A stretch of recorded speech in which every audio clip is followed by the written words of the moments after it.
Allahu Akbar, Allahu Akbar, Allahu Akbar, La ilaha illallah. Allahu Akbar, Allahu Akbar, Allahu Akbar, La ilaha illallah. Allahu Akbar, Allahu Akbar, walillahil hamd. Tidak ada kata seindah kata maaf, tidak ada perbuatan seindah yang memaafkan. Jiwa-jiwa kembali putih, seakan terlahir kembali. Jutaan syukur menggema di langit ilahi. Tidak terasa sudah 1 bulan kita melaksanakan ibadah puasa Ramadan. Semoga amal ibadah selama bulan suci Ramadan ini diterima oleh Allah Subhanahu wa taala. Amin. Di hari yang istimewa ini, kami keluarga besar Badan Keuangan Daerah Kabupaten Sumbar mengucapkan selamat Hari Raya Idul Fitri 1443 Hijriah.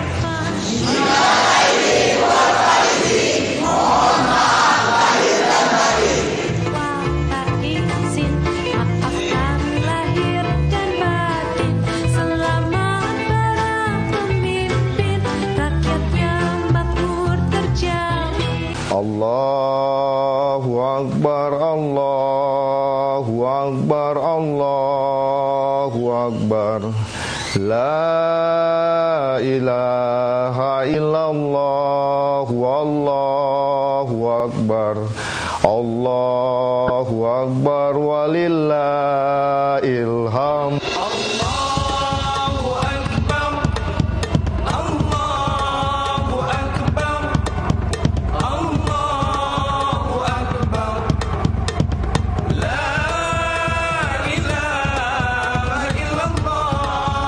Assalamualaikum warahmatullahi wabarakatuh. Semoga Allah mengampuni dosa dan terima ibadah puasa kita.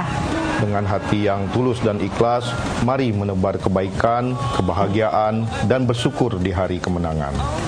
Saya, Dedi Ramdhani, Sekretaris DPRD Kabupaten Seluma, beserta jajaran dan keluarga, mengucapkan Minal aidin wal faizin, mohon maaf lahir dan batin.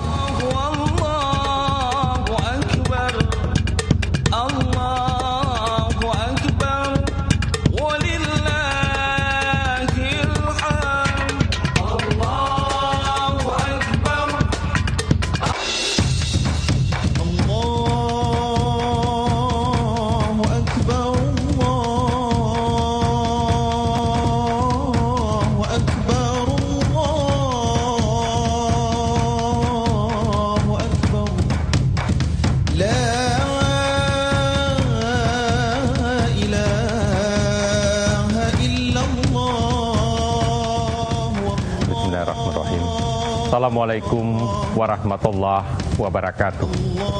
Allahu Akbar, Allahu Akbar, Allahu Akbar, La ilaha illallah, Allahu Akbar, Allahu Akbar, walillahil hamd. Setelah sebulan penuh kita menjalankan ibadah puasa, saatnya tiba Idul Fitri hadir di tengah-tengah kita sekali-kalian. Selamat Idul Fitri 1 Syawal 1443 Hijriah. Minal aidin wal faizin, mohon maaf lahir dan batin. Assalamualaikum warahmatullahi wabarakatuh. Allahu Akbar, Allahu Akbar, Allahu Akbar, La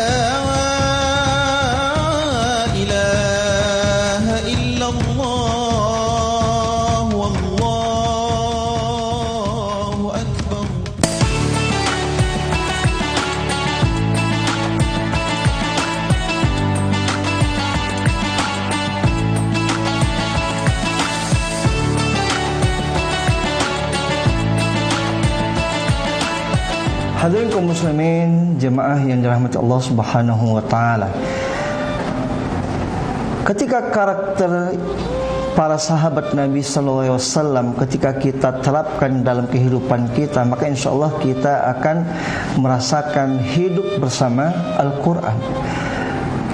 Maka ada satu ungkapan ulama Mesir mengatakan bahwasanya generasi terbaik, generasi sahabat Nabi SAW, mereka diangkat harkat martabatnya karena mereka menempatkan Al-Quran itu di atas segala-galanya. Nah, sekarang menjadi permasalahan adalah generasi berikutnya, generasi sekarang dijatuhkan kemuliaannya karena kita menempatkan Al-Quran di bawah hawa nafsu kita dan juga kehendak-kehendak diri kita. Sehingga ini menjadi sebuah refleksi bagi kita. Bagaimana kalau kita umat Islam sadar bahwasanya kalau kita ingin diangkat derajat kita oleh Allah Subhanahu wa taala baik di dunia maupun nanti di akhirat, maka kata kuncinya di sini adalah bahwasanya kita memuliakan Al-Qur'an, meninggikan Al-Qur'an di atas segala-galanya. Tidak berdasarkan hawa nafsu kita, tidak berdasarkan kehendak diri kita. Maka dalam fenomena hari ini kita lihat, ya, Dr. Yusuf Qaradawi dalam satu ungkapannya pernah mengatakan bahwasanya saat ini kondisi umat Islam itu tidak dalam posisi tepat bersikap terhadap Al-Quran. Yang semestinya kita itu menjadikan Al-Quran itu sesuatu yang diutamakan. Justru kita menjadikan Al-Quran itu sesuatu yang terlupakan. Kita menghafal huruf demi huruf, namun kita tidak pernah memperhatikan isi kandungan daripada Al-Quran. Mereka tidak hanya mampu berinteraksi secara benar dengan Al-Quran, tidak memprioritaskan apa-apa yang menjadi prioritas Al-Quran. Ini semestinya menjadi hal yang perlu kita perhatikan, bagaimana ketika Al-Quran berbicara tentang hal-hal yang harus kita prioritaskan dalam kehidupan kita, maka itulah yang harus kita dahulukan. Inilah yang menjadi permasalahan di tengah-tengah masyarakat kita saat sekarang ini.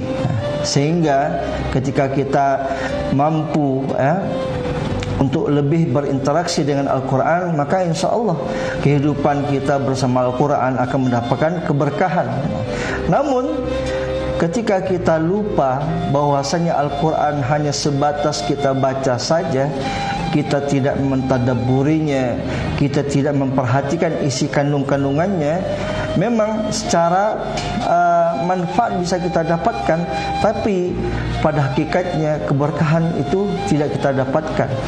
Sementara di tengah-tengah masyarakat kita bangganya dengan menempelkan kaligrafi ayat-ayat suci Al-Quran di rumah-rumah mereka, di masjid-masjid mereka, tetapi mereka lupa untuk mengambil hikmah daripada ayat-ayat Al-Quran yang tercantum di dinding-dinding rumah mereka, di masjid-masjid mereka. Tidak mereka perhatikan secara mendalam isi kandungan ayat-ayat Al-Quran yang termaktub di atasnya.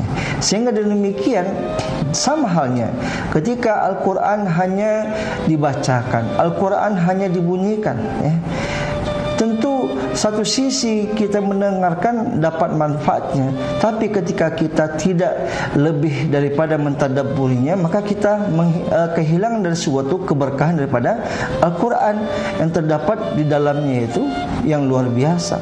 Maka salah satu firman Allah Subhanahu wa taala di surah Al-An'am ayat 155, Allah katakan, dan Al-Quran itu adalah kitab yang kami turunkan yang diberkati, maka ikutilah dia dan bertakwalah agar kamu diberi rahmat.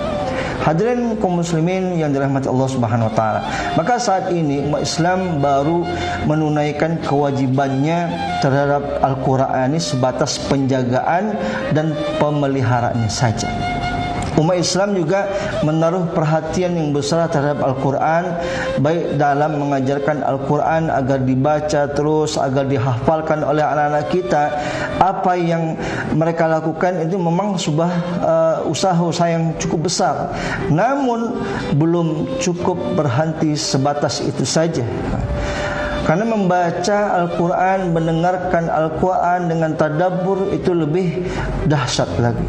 Maka merenungi Al-Quran, mentadabburi Al-Quran merupakan sebuah keharusan yang harus kita lakukan sebagai seorang muslim. Itulah yang dahulu diperbuat oleh para sahabat Nabi sallallahu alaihi wasallam. Ketika mereka mendengarkan ayat-ayat Al-Quran, seraya mereka memperhatikan, mentadabburi dari setiap ayat-ayat yang dibacakan. Maka ada sebuah sahabat Nabi dari hadis Nabi sallallahu alaihi wasallam diriwayatkan oleh Abi Abdurrahman As-Sulaimi, seorang tabi'in, dia berkata, telah menceritakan kepada kami seorang dahulu membacakan kepada kami, yaitu sahabat-sahabat Nabi sallallahu alaihi wasallam, bahwa mereka dahulu mendapatkan bacaan-bacaan Al-Quran dari Rasulullah sallallahu alaihi wasallam 10 ayat. Mereka tidak mengambil 10 ayat yang lain sehingga mereka mengerti apa yang di dalamnya, yaitu ilmu dan amal. Maka mereka berkata, maka kami mengerti ilmu dan amal. Artinya ketika Rasulullah SAW membacakan 10 ayat, begitu didengar, begitu disimak dan ditadabburi oleh sahabat-sahabat Nabi SAW sampai mereka mengamalkan daripada 10 ayat ini, baru kembali mereka melanjutkan 10 ayat berikutnya. Artinya begitu Al-Quran meresap dalam kehidupan mereka.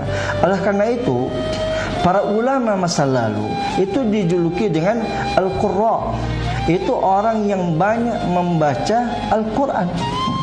Arti membaca itu dalam bahasa qiraah, tilawah, bukanlah sekedar hanya membaca tanpa memahami maksud dan kandungan daripada Al-Quran itu sendiri, sebagaimana banyak terjadi di masa-masa sekarang ini. Akan tetapi Al-Qari, itu pembaca, adalah identik dengan seorang yang alim yang mengetahui akan Al-Quran. Sedangkan Al-Qurra di sini adalah para ulama dan juga para pakar yang mengerti akan tadabbur Al-Quran dan juga hukum-hukum Al-Quran. Hadirin kaum muslimin yang dirahmati Allah Subhanahu wa taala. Begitu pula mendengarkan Al-Quran bukan hanya sekadar mendengar begitu saja, atau hanya sekedar menikmati dari lantunan-lantunan ayat Al-Quran yang dibaca dengan suara yang merdu.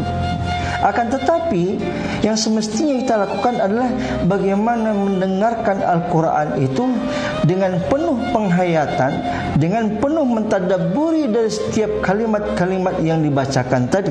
Maka bagaimana kondisi manusia pada masa Nabi sallallahu alaihi wasallam saat mereka mendengarkan Al-Quran, sebagaimana Allah Subhanahu wa taala firmankan surah Al-Maidah di ayatnya ke-83.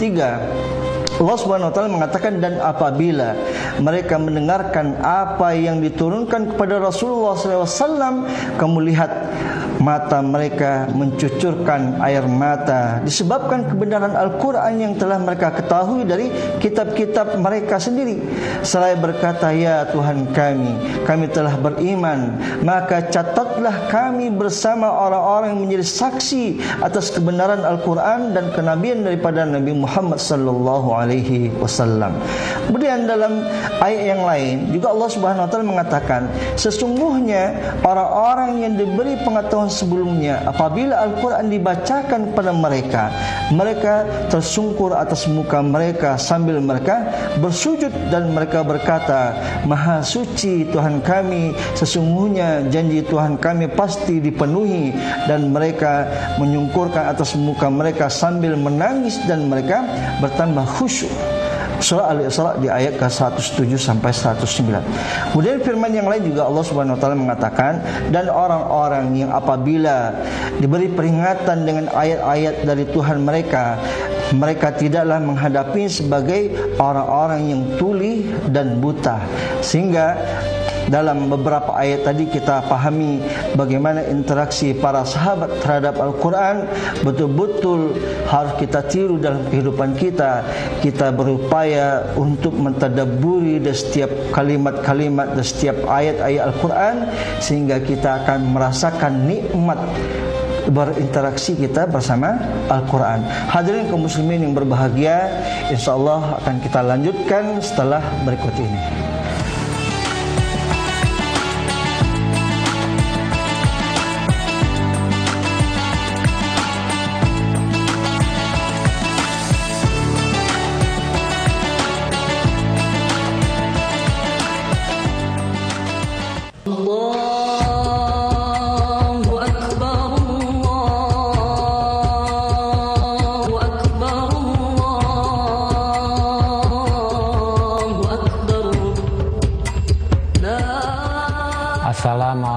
warahmatullahi wabarakatuh. Saya Kapolda Bengkulu, Irjen Pol Dr. Andes Agung Wicaksono MSI, mengucapkan selamat Hari Raya Idul Fitri 1443 Hijrah kepada seluruh masyarakat Bengkulu. Mari kita rayakan kemenangan ini dengan hikmat, tetap selalu menjaga ketertiban dan keamanan bersama, serta patuhi protokol kesehatan. Minal aizin wal faizin, mohon maaf lahir dan batin. Wassalamualaikum warahmatullahi wabarakatuh.